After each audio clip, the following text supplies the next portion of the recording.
it's not that easy to get there. So it's not like that's an easy sort of thing. And when Jean talked about kind of this package that surrounds this child of all these things that are going on in their life, you know, you really got to have all of those. There's a couple of those younger students that are there now that I happen to know very well as well. I wasn't a very successful principal, I guess, because they're at the alternative school, but those guys are passing courses. And I was at Subway one day over the noon hour, and they came in to get a sandwich, and I just asked them, I said, how you guys doing on credits? And I mean, they yapped and yapped and yapped about, I'm passing courses, and I'm now on X, and hadn't passed much prior to that time. But again, it's a matter of kind of on a case-by-case basis. I'm going to look at both of the guys who used to refer students. It isn't sort of like, oh, we'll ID that kid ahead and shove them off that direction. And there are people who call, parents who call and ask to have their kids go there, would have called Denny or Jen or Kevin, and it's like, no, your kid's not going there. That program's not for you or your child.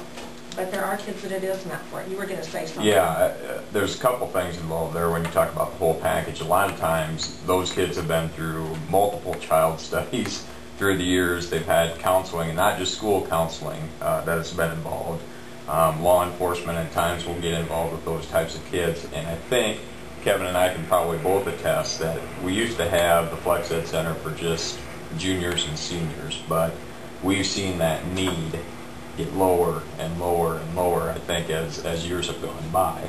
That we do have students who are sophomores, freshmen, who are, boy, they are candidates to be out of the Flex Ed Center, or we're going to lose them. So I, you know, Kevin, jump in there if I'm stepping over toes. No, that's this year we have 2 sophomores over there, and just multiple failed classes. And if you didn't get over there soon, they weren't going to be able, even with what Jean can do with them, make up all those credits in those junior and senior year and expect to graduate their class. It's a setting that works for kids because success breeds success.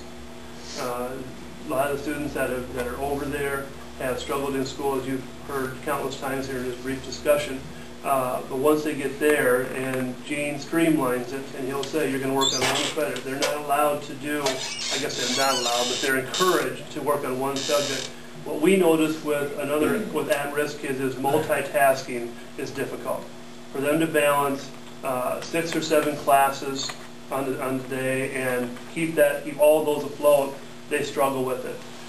They go to the Flex Ed where they've got the one class they focus on, they work, they get that credit, they move on to the next one. That whole multitasking piece was kind of taken out of the equation, and I think that's where kids are successful. That's a very, I don't know if I can use a typical kid would be that lack of the ability to multitask. And I think it'd be important for the board to know too what you mentioned early on, which is that, and we're talking about it about some 7th and 8th grade kids at the middle school, for instance.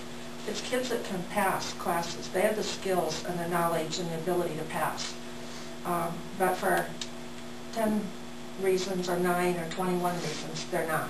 It's not because they don't have the skill. And you talked about they're bright kids that have just gotten off the track in, who knows, a dozen different ways.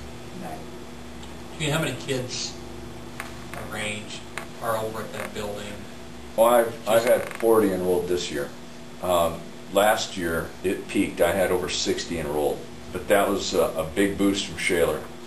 I graduated 5 Shaler seniors this year, and the bulk of the other seniors came from the WLVA and SAC school districts.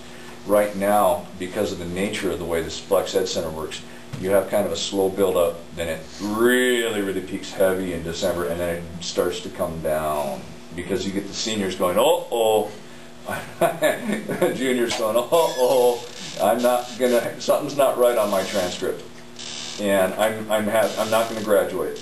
And then it's okay, we better figure out something for you right now. And then after they've earned their credits, and it starts to trickle back down. I'm down to less than 10 students right now. But that's only because I don't have my seniors anymore. So when my seniors graduated, that took all my seniors out. Now I have the juniors and the juniors and sophomores and the 8th grader right now. Is that building big enough for those kind of numbers? I've had upwards of, believe it or not, 30 students at one time in that building. and it is big enough. That building is very sufficient for the needs of the Flex Ed Center. Actually, it's almost unique because it's designed. At first perspective, it's kind of chaotic in its setup, but for an alternative school setting, it's perfect because it allows you to space your students out and separate them in multiple rooms, which is ideal for the student that is challenged by being in large groups. So I utilize every room in the Flex Ed Center. There's 1, 2, 3, 4, 5 rooms. And the very furthest back, generally, you'll get a student that cannot function around other students. And this is amazing. And they choose to sit there. They choose to go in the very furthest back, get the peace and the quiet. The doors don't get closed, but they choose to go into the very furthest back room where they can work independently and not be surrounded by their peers, and they won't be distracted, and they succeed very well. I can number of students chose to sit there all the time because it was the furthest away from their peers, and they could succeed that way. So it's a very good setup. For those people that you have most of the time, what are the requirements that you have to have which are similar to the course structure that is offered at the high school? Well, I use the same government texts. I use the same government curriculums. I use the same American literature text, same American literature curriculums. I use the same economics test and the same curriculum. I use the same, what else? There's another one. American Lit, Government, Economics, U.S. History. Did I say U.S. History? And U.S. History. And the same U.S. History. It's the same curriculum materials. It's the same text.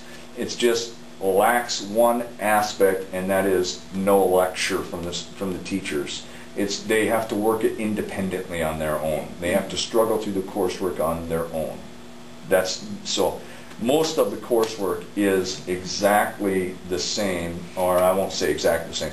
Most of the coursework is similar. Let's take, for instance, a student has failed out of economics, and I had this happen. I had a student fail out, and they got to the Flex Ed Center, and they were just absolutely amazed because they knew most of the material because they had been in the class the entire semester for them. So that became a big refresher for them to work through the program, and that enabled them to succeed.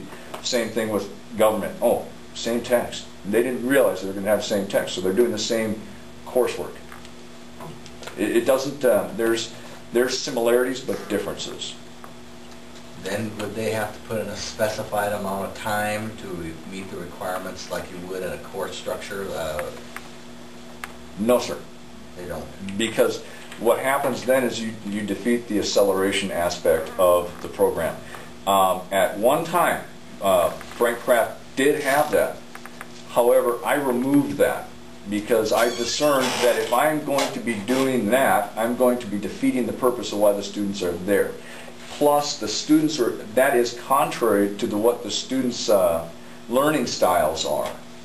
The students need the ability to succeed through their coursework as rapidly as possible because that develops the sense of success. If I hold them back and make them accountable for, say, 40 hours of coursework, and they can do it in 20 because they're talented, then what am I doing with this 20 hours? They're sitting then idle for 20 hours, or they're sitting. It's just counterproductive to the way. Actually, most of them have already put their seat time in. Exactly. Second time through the Exactly. course. I mean, This is their second time through the instead course. of 60 hours, then if they're taking 80 or 90 hours because it's the second time through the Yeah. course. Most of these students have already gone through these And courses. it's competency-based. You remember what he said in the beginning, and that's perfectly within the realm of what's legal to be able to do in Iowa with it. They must score at least a minimum of 70% on every piece of literature they hand in. If they do not score that, I make them retake it. It's incentive. They cannot pass anything without a minimum 70%. And if they do, it's redo it. And how do you cover physical education? I don't. How do you cover it statewide? What is the requirement? That's at the They general take ed.